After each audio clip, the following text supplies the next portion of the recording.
어제 진행된 이재명 대통령의 취임 한 달 기자회견 내용부터 살펴보겠습니다. 이재명 대통령은 6억 원 대출 규제는 맛보기에 불과하다면서 부동산 관련 수요 억제 대책이 엄청나게 많이 남아있다고 강조했습니다. 투기적 수요가 부동산 시장을 매우 교란시키는데 전체 흐름을 바꾸겠다고 강조했습니다. 보도에 오인석 기자입니다. 이재명 대통령은 수도권 주택담보대출 한도를 6억 원으로 제한하는 대출 규제는 맛보기에 불과하다면서 부동산 관련 정책은 많다고 강조했습니다. 수요 억제책은 아직도 엄청나게 많이 남아있다. 이건 맛배기 정도다. 이렇게 제가 말씀을 드리고요. 그러면서 좁은 국토에 수도권 집중이 심화하는 와중에 투기적 수요가 부동산 시장을 매우 교란시키는데 전체 흐름을 바꿀까 한다고 말했습니다. 주택 공급 확대도 다양한 방법이 있고 얼마든지 실행이 가능하다고 설명했습니다.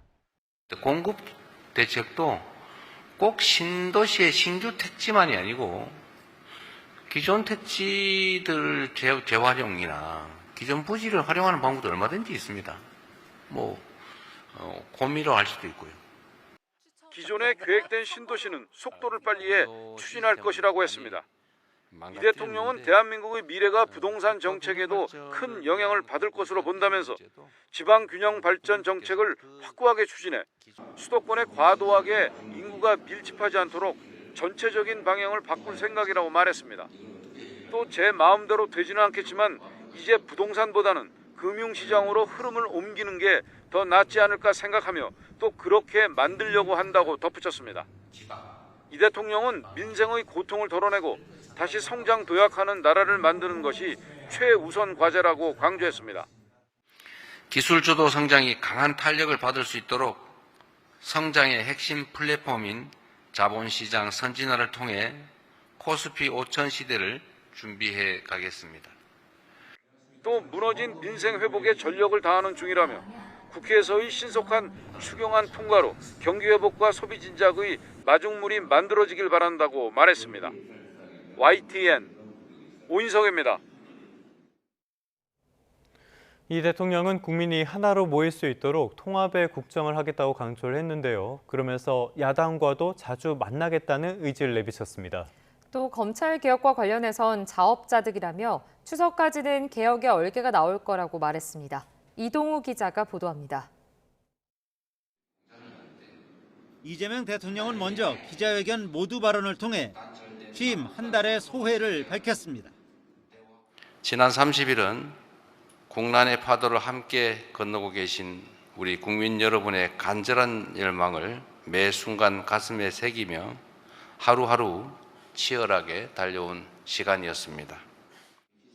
무엇보다 지난 한 달은 추경안 마련 등 무너진 민생을 회복하고 정상 외교를 복원하는 데 전력을 다한 기간이었다고 평가했습니다. 또 대한민국 전체를 대표하는 대통령으로서 국민이 하나로 모일 수 있도록 통합의 국정을 할 것이며 야당과도 자주 만나겠다고 약속했습니다. 자주 만나뵐 생각이에요. 근데 영수회담을 정례화할 거냐 문제는 좀 고민을 해보겠습니다. 그게 이제 형식적으로 그럴 수도 있고 저는 필요하면 한다. 그리고 기본적으로 필요하다고 생각합니다. 또 3대 특검이 내란을 완전히 종식하고 헌법 질서와 민주주의를 재건하는 데 핵심적인 역할을 해줄 것을 기대한다고도 밝혔습니다. 검찰 개혁과 관련해서는 검찰의 수사, 기소권 분리에 이견이 없는 것 같다며 일종의 자업자득이라고 지적했습니다. 추석 전까지 검찰개혁 제도의 얼개를 만드는 것은 가능하지만 완벽한 제도 정착까지는 한참 걸릴 것 같다고 전망했습니다. 검찰개혁은 국회가 하는 것이라는 점도 분명히 했습니다. 추석 전에 하자라고 지금 당대표 후보들부터 열심히 말씀하시는 것 같습니다. 제도 자체를 그때까지 얼개를 만드는 건 가능할 수도 있을 것 같아요. 국회가 결단하기 나름이다. 말씀을 드립니다. 정부에서도 갈등과 부작용을 최소화하기 위해 검찰을 잘 아는 사람이 맡는 것이 유용하다고 판단했다며 검찰 출신 민정수석 인선 배경 등을 설명했습니다. 이 대통령은 또 권력은 견제받아야 한다면서 친인척, 비리 등을 감시하는 특별 감찰관 임명을 추진키로 하고 관련 절차를 발부하고 지시했다고 밝혔습니다. 아울러 민생의 고통을 덜고 다시 성장하는 나라를 만드는 것, 그리고 두툼한 사회안전 매트리스로 국민 삶을 빈틈없이 지키는 것을 우선 과제로 제시했습니다. YTN 이동호입니다. 이번엔 특검 진행 상황 살펴보겠습니다. 김건희 특검이 출범 하루 만에 주가 조작 의혹을 확인하기 위해서 삼부토건과 임원들의 주거지 등 10여 곳에 대한 대대적인 압수수색에 나섰습니다. 삼부토건 주가 조작 의혹은 김건희 특검팀의 1호 수사가 됐습니다. 임승환 기자가 보도합니다. 김건희 특별검사팀이 서울 종로에 있는 삼부토건 본사로 줄줄이 향합니다. 차량도 여러 대가 동원됐습니다. 김건희 여사가 연루됐다는 의심을 받고 있는 삼부토건 주가 조작 의혹을 확인하기 위해 압수수색에 나선 겁니다. 삼부토건 관련 회사 6곳, 임직원들의 주거지 7곳 등 특검팀은 동시다발 자료 확보에 나섰습니다. 이 사건 제명은 사기적 자본 부정거래 관련 등 자본시장법 위반입니다. 특검법이 정하는 여러 수사 대상 중 처음으로 강제수사에 착수하였습니다. 의혹의 핵심은 지난 2023년 5월 삼부토건 관계자들이 우크라이나 재건 사업에 착수할 것처럼 속여 주가를 띄웠다는 겁니다. 한때 주가가 5배나 폭등했고 삼부토건 전 회장 일가 등은 100억 원대 시세 차익을 본 것으로 알려졌습니다. 그런데 여기에 도이치모터스 주가 조작 사건의 핵심으로 김 여사의 주식 계좌를 관리했던 이종호 씨가 연루됐다는 의혹이 제기되면서 논란이 됐습니다. 이 씨는 당시 단체 대화방에 3부 내일 체크라는 문자를 남겼는데 이틀 뒤 윤석열 전 대통령 부부가 우크라이나 대통령 부인 젤란스카 여사를 만났고 이어 정부가 재건 사업을 약속하며 주가가 폭등했습니다. 김건희 특검팀은 압수물 분석을 마치는 대로 관련자들에 대한 본격 소환 조사에 나서겠다는 방침입니다. YTN 임승환입니다. 내란 특검이 이번에는 김주현 전 대통령실 민정수석과 김성훈 전 경호처 차장을 소환했습니다. 내일 2차 조사를 앞두고 있는 윤석열 전 대통령에 대한 협의 다짐에 나선 것으로 보입니다. 구수본 기자가 보도합니다. 오전 9시 50분쯤 내란 특검이 있는 서울고등검찰청에 김주현 전 대통령실 민정수석이 들어섭니다. 20분 전인 9시 30분쯤에는 김성훈 전 경호처 차장도 출석했습니다. 두 사람은 쏟아지는 취재진의 질문을 모두 비껴가며 말을 아꼈습니다. 체포 저지 혐의 관련해서 오신 건가요? 체포 저지 관련 윤 대통령 지시 받았습니까? 한 말씀만 국무회의 관련해서 조사받으러 오신 거 맞나요? 네. 부산과 관련 조사받으러 오신 거 맞습니까? 특검팀은 김주현 전 수석을 상대로 비상계엄 선포와 해제 과정, 또 사후 선포문이 폐기된 경위 등을 집중 조사한 거로 전해졌습니다. 특검은 앞서 강희구 전 대통령실 부속실장으로부터 김 전 수석에게 비상계엄 관련 문서가 있는지 질문받았다는 취지의 진술을 확보하기도 했습니다. 이후 사후 계엄 선포문이 작성됐다가 폐기된 과정에 한덕수 전 총리 등이 개입했다는 의혹이 제기됐습니다. 특검팀은 또 윤 전 대통령의 법률 참모 역할을 한 김 전 수석을 상대로 계엄을 사전에 알았는지 또 계엄 선포에 관여했는지 등도 조사한 거로 알려졌습니다. 김 전 수석은 검찰이 김 여사 관련 수사를 한창 진행하던 시점에 심우정 총장과 비화폰으로 통화한 사실이 드러나 논란이 됐는데 이 부분도 수사 대상이 될 수 있습니다. 김성훈 전 차장을 상대로는 지난 1월 윤 전 대통령이 자신에 대한 체포 저지와 비화폰 기록 삭제 지시를 내렸는지 집중 추궁했을 거로 보입니다. 앞서 특검은 윤 전 대통령 1차 조사에서 관련 의혹을 조사하려 했지만 윤 전 대통령이 경찰 조사를 문제 삼아 조사실 입실을 거부하며 사실상 무산됐습니다. YTN 구수본입니다. 이번엔 미국으로 가보겠습니다. 트럼프가 독립기념일인 내일부터 각국에 관세율을 명시한 서한을 보내겠다고 밝혔습니다. 재무장관은 합의를 미루는 교육국에는 원래 정한 상호 관세율을 적용하겠다면서 압박을 더했습니다. 워싱턴으로 가보겠습니다. 홍상희 특파원. 조금 전에 트럼프 대통령의 언급이 있었다고 하는데 이번에는 또 어떤 이야기를 한 겁니까? 네, 트럼프 대통령은 잠시 전 아이오와 행사장으로 떠나기 전 공항에서 기자들과 만났습니다. 이 자리에서 독립기념일인 4일부터 이곳 시간입니다. 각국에 서한을 보내기 시작할 거라고 말했습니다. 미국으로 수입되는 물품에 대해서 이 어떤 수준의 관세율을 부과할 건지 명확히 밝히는 서한을 보낼 생각이라고 말한 겁니다. 교육국에 서한을 보내서 교육국이 직면한 관세율을 명확하게 명시하는 게 자신의 성향이라고 말하기도 했습니다. 오는 8일로 상호관세 유예 기한이 정해져 있는데 본인이 통보한 이 기한 전에 상호관세율을 통보하겠다는 의미로 보입니다. 때문에 이것이 최종 상호관세율인지 아니면 협상 압박을 위한 것인지는 아직 분명치 않습니다. 트럼프 대통령은 어제 베트남과 타결한 무역협정 외에도 몇 가지 다른 거래에도 곧 서명할 예정이라고 말하기도 했습니다. 관세와 관련한 압박이 점점 심해지는 것 같은데요. 재무장관, 베선트 재무장관 역시 관세율을 그대로 적용할 수 있다. 이런 말도 한 것 같습니다. 어떤 이야기입니까?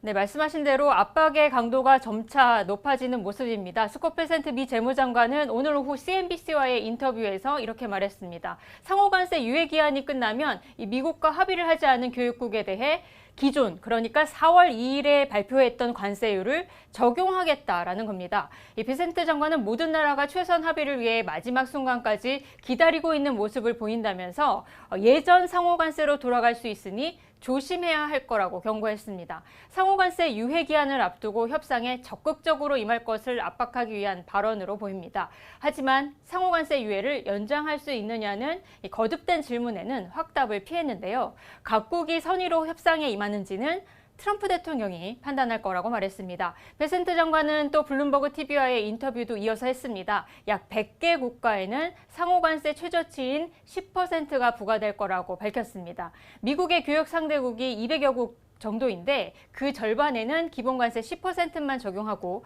그 이외 국가에는 10% 이상의 상호관세율을 적용할 것이라는 의미로 풀이됩니다. 네, 트럼프 행정부에서 이런 압박을 이어가니까 유럽연합 역시 막바지 협상 시도를 한다고요. 네, 그렇습니다. 트럼프 대통령이 상호관세 50%를 예고한 유럽연합도 이 협상 시한을 앞두고 워싱턴 DC로 향했습니다. EU 무역경제안보 담당 집행위원은 오늘 워싱턴 DC에서 스콧 베센트 재무장관, 또 제이미슨 그리어 미 무역대표부 대표 등과 만났습니다. 관세 협상 시한 종료 전 마지막 고위급 대면 협상에 나선 겁니다. 유럽연합 집행위원장도 관세 협상 시한 전까지 미국과 원칙적인 합의라도 하는 게 목표라고 말했습니다. 들어보시겠습니다. Indeed, what we are aiming at is an agreement in principle. Because, such a volume in 90 days, an agreement in detail, impossible. An agreement in principle.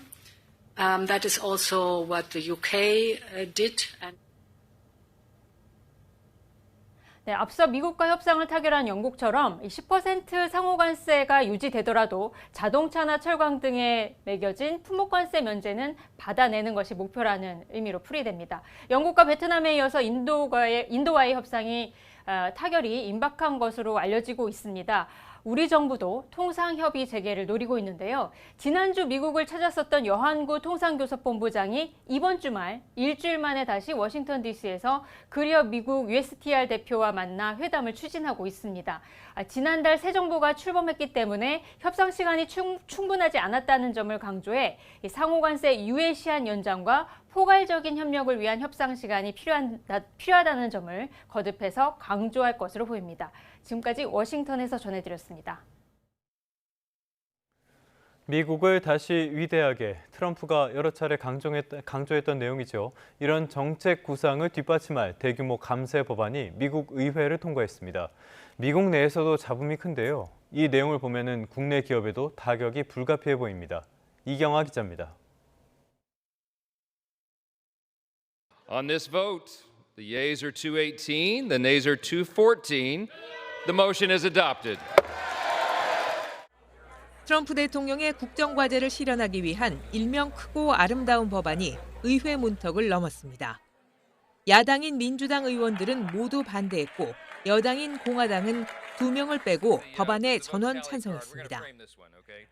대규모 감세와 함께 각종 보조금과 복지 혜택을 크게 줄이는 이 법안을 놓고 표결 직전까지 찬반 논쟁이 이어졌습니다. The bill still kicks 17 million Americans off their health care. Record cuts to Medicaid, record cuts to the Affordable Care Act, record cuts to Medicare. The one big beautiful bill ushers in the golden age of America, as our great president says, where taxpayers, not illegal immigrants, are put first. 트럼프 대통령은 이번 법안 통과로 의회 장악력을 과시하며 강력한 국정 주도권을 이어갈 것으로 보입니다. 하지만 법안 통과가 미칠 파장도 적지 않을 것이란 전망이 나옵니다. 복지 혜택 축소로 트럼프 정권의 부정적인 여론이 확산할 경우 내년 11월 중간 선거에 큰 악재로 떠오르기 때문입니다. 한국 기업도 직접적인 영향을 받게 됩니다. 전임 바이든 행정부가 약속한 전기차 등의 세액 공제 혜택은 오는 9월 말까지만 적용돼 미국의 생산 시설을 늘려온 국내 기업들은 수요 감소로 타격을 피하기 어려울 전망입니다. 반면 미국 내 반도체 생산 시설에 투자하는 기업에 주는 세액 공제는 25%에서 35%로 확대됐습니다. 트럼프 행정부는 전임 정부와 체결한 반도체 보조금 계약을 재협상하겠다는 입장이어서 투자 기업들이 받을 총액은 예상이 어려운 상황입니다. YTN 이경아입니다. 미국 시카고 번화가에서 차량 총격 사건이 발생해 4명이 숨지고 14명이 다쳤습니다. 달리는 차량에서 파티를 즐기던 사람들을 향해 총기를 난사한 건데요. 피해자들은 모두 젊은이들이었습니다. 김잔디 기자입니다. 식당과 클럽 등이 몰려있어 밤늦게까지 번화한 시카고 리버너스 지역. 현지 시각 2일 밤 11시. 한 래퍼의 음반 발매 기념 파티가 열리던 클럽은 한순간에 생지옥으로 변했습니다. 클럽 앞을 지나가던 차량에서 총기를 난사했고 클럽 밖에 있던 18명이 총에 맞았습니다. 피해자들은 20, 30대 초반의 젊은이들이었습니다. Absolute chaos, from people screaming to blood on the streets to people laying on the streets, just a massive police presence, just horrific, more than I've ever seen. 한밤중 갑자기 벌어진 총기 난사에 20대 남녀 4명이 숨졌고 14명이 다쳤습니다. 부상자들은 인근 병원에서 치료받고 있는데 이 가운데 3명은 위독한 상태입니다. 총격범은 그대로 달아났고 경찰은 쫓고 있습니다. 외신들은 이 클럽이 유색인종과 성소수자들 그리고 이들과 연대하는 사람들을 위한 장소였다며 혐오 범죄 가능성을 제기했습니다. 경찰도 이번 사건이 불특정 다수를 대상으로 한 우발적 범행이 아닌 것으로 보고 있습니다. This wasn't some random shooting where someone just decided that they were going to shoot at this particular group of people. Obviously, there's a motive there. 미국 언론들은 이번 사건이 독립기념일 연휴를 앞두고 발생했다며 이 기간 또 다른 총기 사건이 발생할 가능성을 우려했습니다. YTN 김잔대입니다.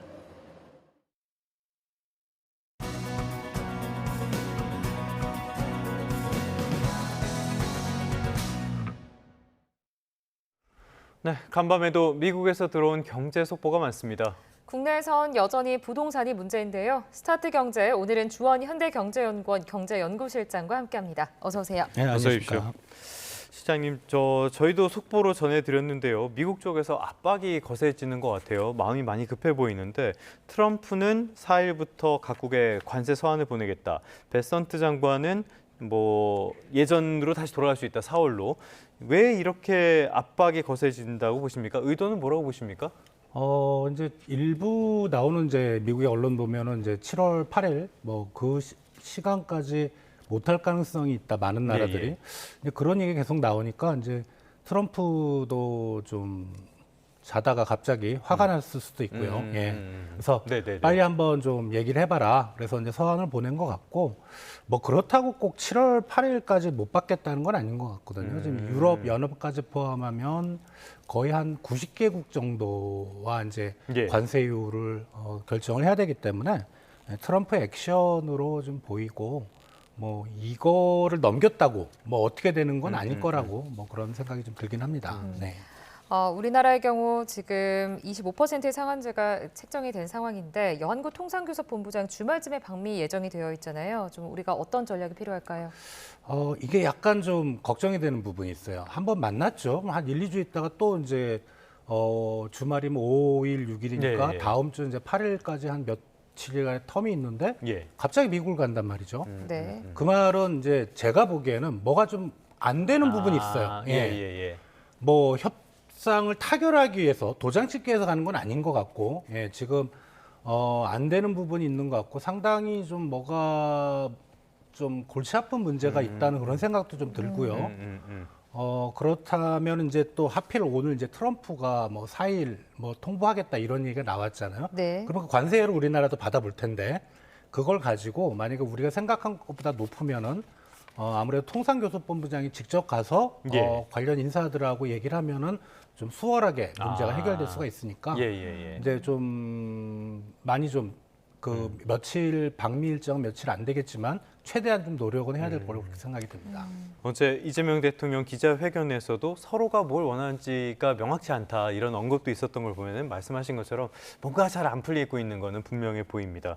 자, 간밤에 나왔던 속보 하나 더 짚어볼까요? 트럼프의 그 소위 말하는 하나의 크고 아름다운 법안, 아름답다는 말을 참 좋아하는데 OBBBA 법안이 조금 전에 하원을 통과를 했습니다. 이 내용을 보니까 감세도 있고요. 청정에너지 보조금 폐지하는 내용도 있고요. 이거면 우리 국내 산업에도 굉장히 큰 타격이 되는 거 아닙니까? 네, 그러니까 가장 우리가 우려되는 게 이제 전기차 관련된 산업이죠. 이제 우리 자동차 기업이나 배터리 3사들이 미국에 이제 투자를 하고 있고 또 전기차 기업 같은 경우는 사실 상용차 쪽에서는 우리가 이제 면세를 혜택을 좀 받아와서 혜택을 받고 있는데 이게 이제 그것도 끊기는 거거든요. 자, 그런데 지금 전기차 시장 자체는 많이 좀 죽고 있고 우리 기업들이 거기 투자 많이 했다고 특히 뭐 배터리 3사 같은 경우들은 이제 시장에서 많이 우려하는데 실제로는 거의 스톱이 되고 있어요. 이 캐즘이라고 그러죠. 최근에 전기차 시장이 별로 안 좋아서 그리고 투자도 상당히 좀 한참 뒤에 이제 재개될 것 같고 그래서 실제로는 큰 영향은 없을 수 있다. 다만 이제 전기차 기존에 상용차 쪽에 우리가 수출하던 그런 게 좀 팔렸는데 그런 쪽에서는 좀 우리 기업들이 타격을 받을 수 있고 그리고 이제 한화큐셀이라 그래서 이제 태양광 쪽에 그쪽에 이제 청정에너지 쪽에 우리가 뭐 좀 시장에 들어가 있긴 한데 그 부분은 좀 타격을 받을 가능성이 있는데 이게 청정에너지 쪽은 이번 법안을 좀 천천히 살펴보면 중국 기업을 배제하는 게 1차적인 목표인 것 같아요. 그러니까 중국산 어떤 그런 제품들이 미국 시장에서 상당히 점유율이 높거든요. 그래서 오히려 기회가 될 수도 있겠다. 그런 생각도 좀 들긴 합니다. 간략하게 요거 하나만 좀 여쭤볼게요. 여기에 보면은 감세라든지 여러 가지 복지 축소라든지 여러 내용들이 담겨 있는데 이게 미국 경제에 정말 도움이 되는 법안으로 보십니까? 감세는 언제나 경제에 도움이 됩니다. 단기적인 관점에서. 그리고 복지 축소라는 건 미국 국민들, 취약계층은 고통을 받겠지만 재원을 마련해서 다시 성장 쪽에다가 쏟아붓겠다는 얘기거든요. 경제 전반 크게 보면은 도움은 분명히 됩니다만 미국 국민들한테 그게 정말 도움이 되는 건 또 다른 얘기라고 생각이 됩니다. 지표상으로 도움이 될 수 있어도 실제로 도움이 될지는 알 수 없다. 알겠습니다. 네, 이제 다음 소식도 짚어보도록 하겠습니다. 요즘 부동산으로 굉장히 시끌시끌한데 어제 이재명 대통령 취임 30일 기자회견에서 수요 억제책 아직도 많다고 밝히면서 부동산 정책의 드라이브를 좀 예고했습니다. 나올 수 있는 추가 규제 어떤 게 있을까요? 지난 문재인 정부 때 제가 기억이 맞는 그때 아마 정책실장님 김상조 실장님이었나 아무튼 그랬거든요. 이름 모르겠는데. 갑자기 저도 기억이 있죠. 근데 부동산 대책이 한 20건 넘게 나왔었죠. 그런데 제 기억으로 나올 때마다 아직도 부동산 대책은 엄청 많이 남아있다. 근데 결국은 이제 부동산 시장을 못 잡았거든요. 그래서 약간의 좀 기시감이 들긴 합니다만 처음에 나온 부동산 대책이 상당히 좀 강력합니다. 강력해서 당분간은 부동산 시장이 좀 주춤거릴 가능성이 있는데 나올 수 있는 대책은 이제 과거 정부들이 했던 대책들 순서일 것 같아요. 가장 큰 거는 이제 이래도 안 잡히면 이제 투기 과열 지구를 지정을 하는 거죠, 지역별로. 그래도 안 잡히면 이제 종부세라든가 그런 부동산 보유세를 올리고 병행해서는 이제 부동산 쪽에 이제 공급을 늘리는 이제 그런 뭐 순서로 가지 않을까 그렇게 생각이 되고 있습니다. 알겠습니다. 지금 확인을 해보니까 문재인 정부 때 첫 정책실장은 장하성, 그다음 김수현, 말씀하셨던 김상조 이렇게 이어졌었네요. 자, 그런데 어제 나온 한국부동산원의 주간 아파트 가격 변동 이 자료가 있었습니다. 이 자료를 보니까요, 지금 나오고 있는데요. 일단은 서울의 아파트 매매 가격 여전히 굉장히 높게 나왔어요. 0.4%로 높게 나왔지만 일단 전주에 비해서는 약간 꺾인 모습이 연출되긴 했거든요.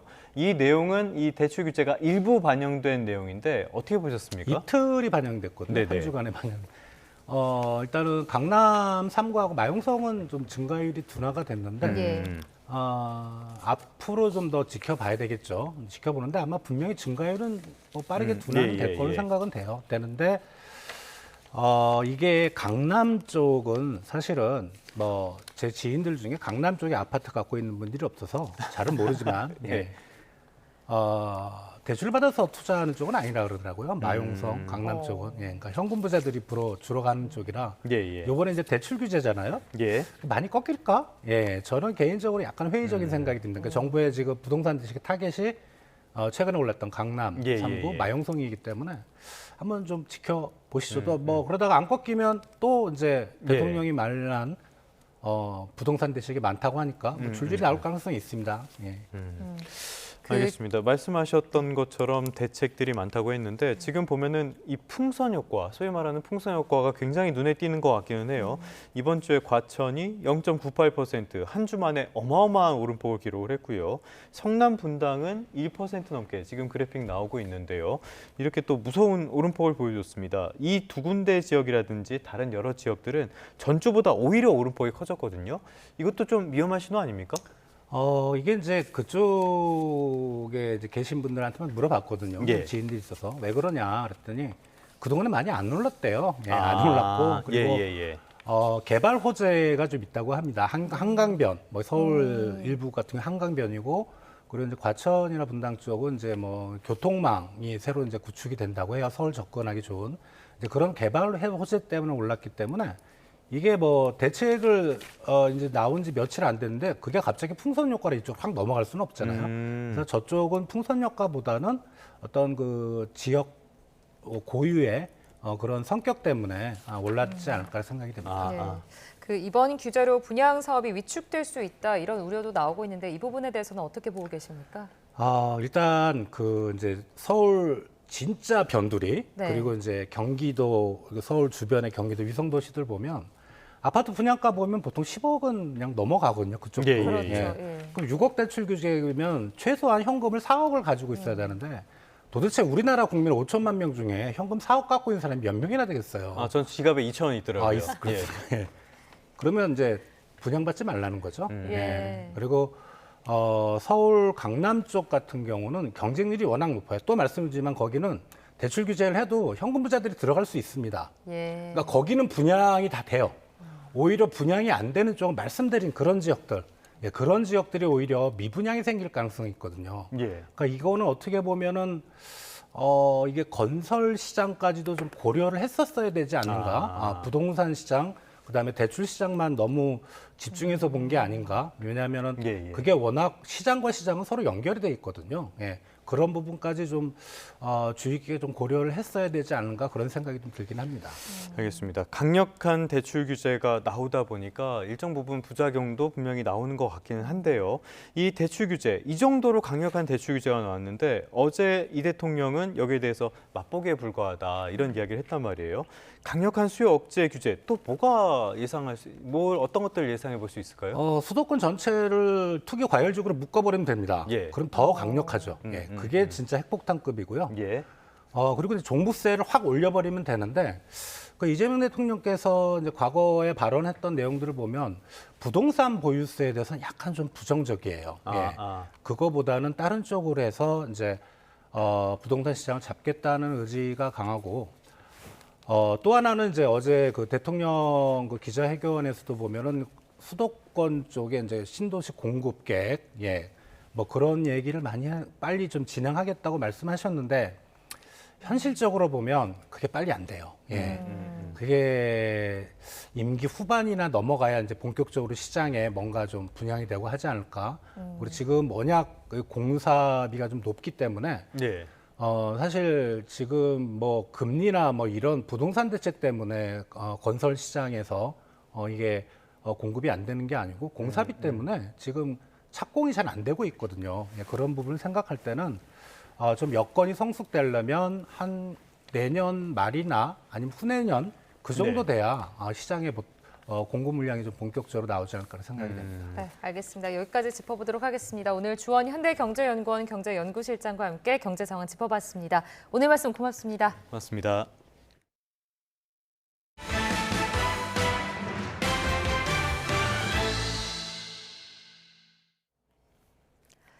최근 러브버그 출몰로 불편을 호소하는 시민이 많은데요. 올해 상반기에만 서울시에 방역을 요청하는 민원이 4,000건 넘게 접수됐습니다. 표정우 기자가 현장을 다녀왔습니다. 등산로 곳곳에 검은 벌레가 수북이 쌓여 있습니다. 쉼터 바닥은 벌레 사체로 뒤덮여 발 디딜 곳이 없을 정도입니다. 몇 년 전부터 이맘때면 수도권에 대량 출몰하는 붉은 등 우단털파리, 이른바 러브버그입니다. 못 다녀요. 다니질 못해요. 제가 오직하면 이걸 갖고 다니잖아요. 이거. 잡으려고? 네, 엄청 많아요. 러브버그는 특히 산 정상에 가까워질수록 눈에 띄게 늘어납니다. 산에 오른 지 20분 정도 됐는데요. 이렇게 흰 티셔츠 위에 러브버그가 달라붙었습니다. 옷뿐만 아니라 얼굴과 목에도 벌레가 붙어 있는 게 느껴집니다. 서울 은평구 등 수도권 서북부에서 발견되던 러브버그가 올해는 서울 전역 등으로 활동 지역을 넓혀 시민들의 불편은 더 커지고 있습니다. F킬러 같은 거 사올 걸, 뭐 전기파츠 가져올 걸 이러고 좀 그래요. 특히 서울시에 접수된 러브버그 관련 민원은 3년 전보다 2배 이상 급증했습니다. 올해는 상반기까지 이미 4,600여 건이 접수돼 역대 최다 민원 기록을 경신할 전망입니다. 전문가들은 7월 중순쯤이면 러브버그가 대부분 사라질 걸로 전망합니다. 또 러브버그가 생태학적으론 이로울 수 있지만 개체수가 급격히 증가하면 일상생활에 불편을 초래하는 만큼 체계적인 관리 방안이 필요하다고 지적합니다. YTN 표정우입니다.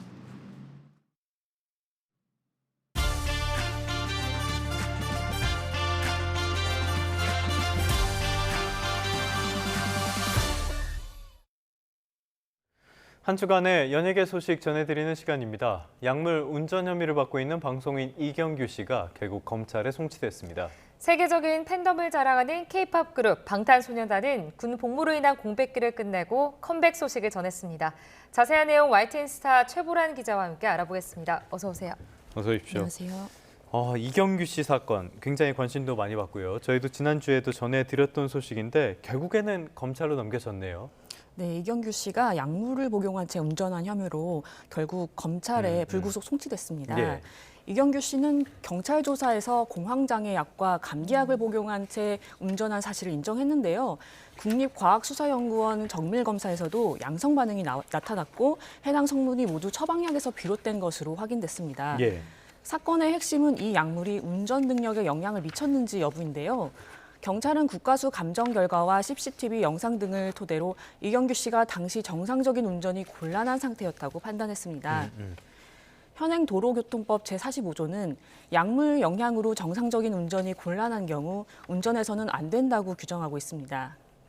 이경규 씨는 처방약 복용 여부와 상관없이 건강 이상 시 운전하지 말아야 한다는 점을 무겁게 받아들이고 있다며 앞으로 약 복용 후 운전에 신중을 기하겠다고 밝혔습니다.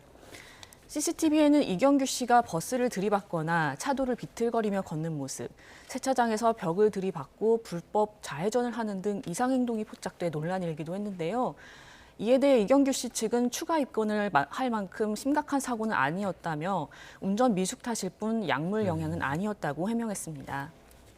네, 다음은 좀 반가운 소식으로 바꿔보도록 하겠습니다. 군 복무로 인한 공백기를 가졌던 방탄소년단 BTS죠. 드디어 활동 재개를 알렸는데 개인적으로 굉장히 또 기분 좋은 소식인 것 같습니다. 이날만을 좀 기다려왔습니다. 이런 분들 굉장히 많을 것 같아요. 언제쯤 무대에서 만나볼 수 있을까요? 네, 해외에서도 큰 인기를 네. 누리고 있는 그룹이죠. 방탄소년단이 내년 봄 완전체 컴백과 월드 투어 계획을 공식 발표했습니다. 지난달 RM, B, 정국, 지민 씨가 전역하고 슈가 씨가 소집 해제되면서 멤버 전원이 병역 의무를 마쳤는데요. 이로써 이른바 군백기가 끝났고 팬들의 기대감도 고조되고 있습니다. 최근 방탄소년단은 단체 라이브 방송을 통해 오랜만에 7명이 모두 모인 모습을 공개했는데요. 방송에서 RM씨는 7월부터 앨범 작업에 집중해 내년 봄 신보를 발표할 예정이라고 전했습니다.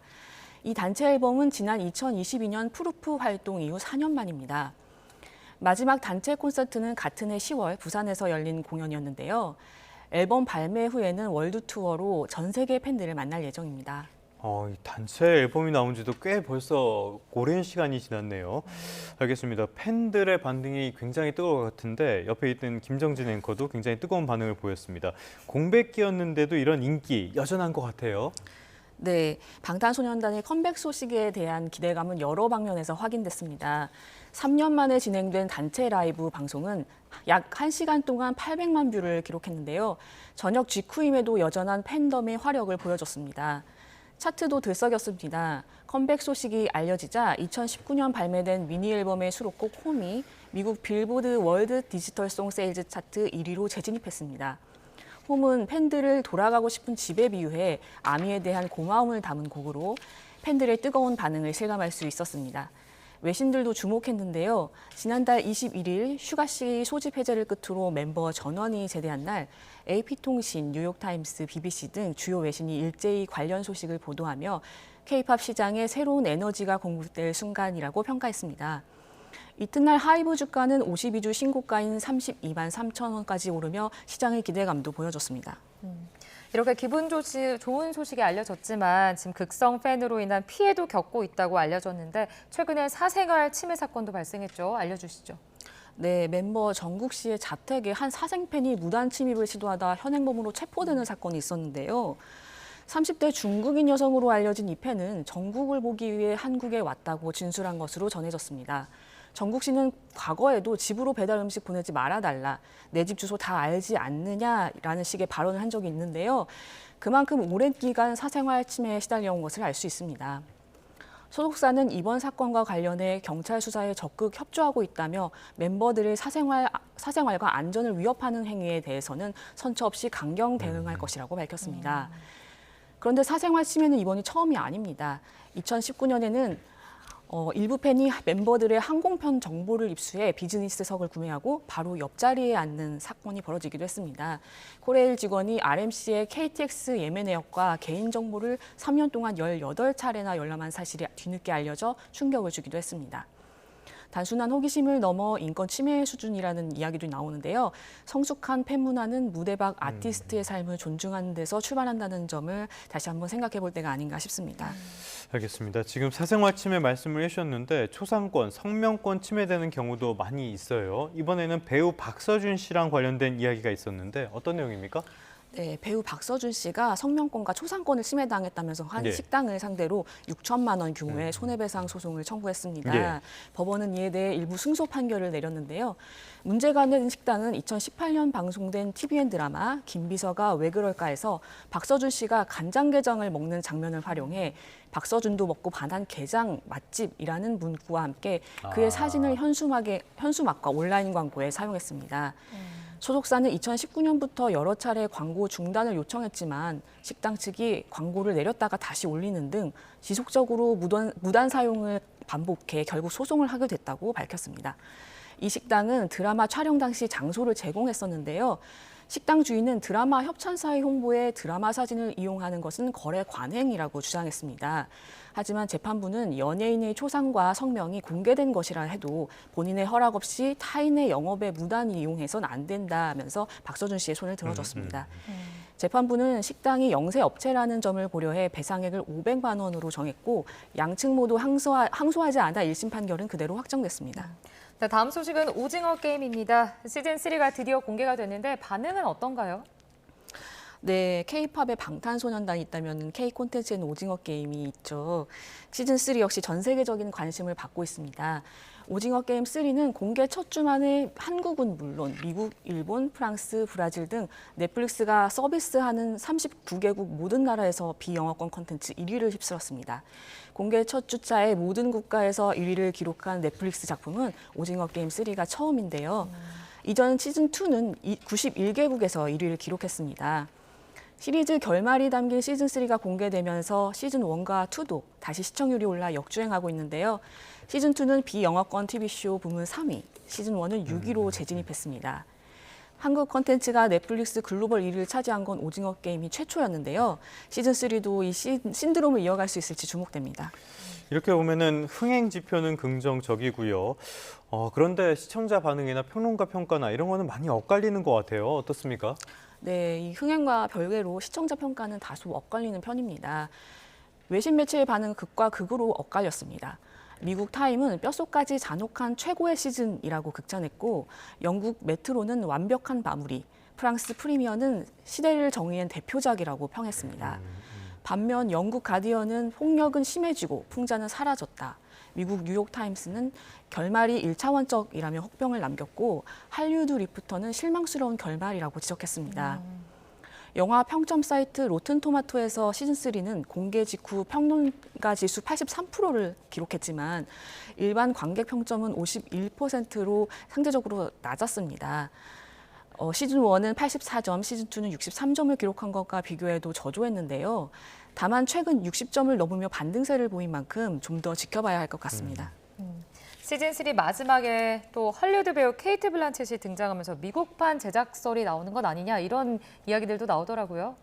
네, 시즌3 마지막에 네. 이 배우 케이트 블란쳇이 로스앤젤레스를 배경으로 게임 참가자를 스카우트하는 장면이 등장해서 화제가 됐습니다. 네. 일부 외신에서는 오징어 게임 아메리카라는 제목으로 데이비드 핀처 감독이 제작을 맡고 황 감독이 연출하며 오늘 12월 촬영에 돌입한다는 보도가 나오기도 했는데요. 하지만 황 감독은 그런 계획은 없다며 촬영, 연출, 캐스팅 등 어떤 보도도 사실이 아니라고 부인했습니다. 하지만 미국판 제작 요청이 온다면 진지하게 고려하겠다는 입장을 덧붙였습니다. 나중에 보려고 했는데 지금 약간 스포일러를 당해버렸습니다. 끝으로 205만 구독자를 가진 유튜버 이야기 해보도록 할까요? 채널 삭제를 선언했다. 이건 또 어떤 내용입니까? 네, 1세대 먹방 유튜버죠. 벤츠 씨가 자신의 유튜브 채널을 삭제하겠다고 밝혀가지고 화제가 됐는데요. 이미 채널에 있던 영상은 모두 삭제 혹은 비공개 처리됐고 오는 7월 7일 완전 폐쇄될 예정입니다. 이유는 개그맨 윤형비 씨와의 종합격투기 대결에서 걸었던 공약 때문입니다. 지난달 28일 열린 경기에서 패배한 벤츠 씨는 지는 사람이 채널을 삭제한다는 약속을 지키기 위해 결단을 내린 건데요. 윤영빈 씨는 내 영상을 올리는 것은 어떠냐며 채널 삭제는 만류했지만 벤츠 씨는 약속은 약속이라며 초심으로 돌아가 다시 시작하겠다고 전했습니다. 윤영빈 씨는 개그맨 출신이지만 2014년부터 꾸준히 종합격투기에 도전해왔고 이번 경기가 은퇴전이었습니다. 벤츠 씨는 2023년 12월 데뷔한 신인급으로 이번 경기는 벤츠 씨의 요청으로 성사됐습니다.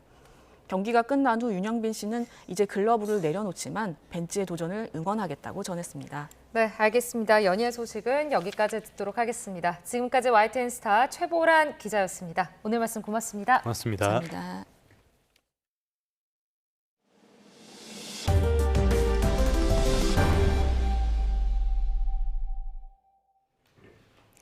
남부와 제주도는 장마의 영향권에서 벗어났습니다. 역대 두 번째로 짧은 장마 기간이었는데요. 반면 중부지방은 북한에 위치한 정체전선의 영향을 더 받을 것으로 보입니다. 오늘도 전국 대부분 지역에 폭염특보가 이어지는 가운데 서울은 닷새째 열대야 가능성이 있겠고요. 강릉은 초열대야는 벗어났지만 여전히 30도 안팎을 보이고 있습니다. 한낮에는 서울 31도, 광주 33도, 대구 36도까지 크게 오르겠습니다. 밤낮 없는 더위에 건강 상하지 않도록 조심하셔야겠습니다. 오늘 수도권과 강원도는 흐린 가운데 비가 조금 내리겠습니다. 양은 많지 않겠지만 벼락과 돌풍을 동반하는 곳이 있겠고요. 그 밖의 지역은 대체로 맑고 자외선이 무척 강하겠습니다. 일요일과 다음 주 월요일 사이에도 일부 중북부 지방에는 가끔 비가 내릴 전망입니다. 날씨였습니다. 네, 7월 4일 YTN 뉴스타트 모두 마무리하겠습니다. 함께해 주신 여러분 고맙습니다.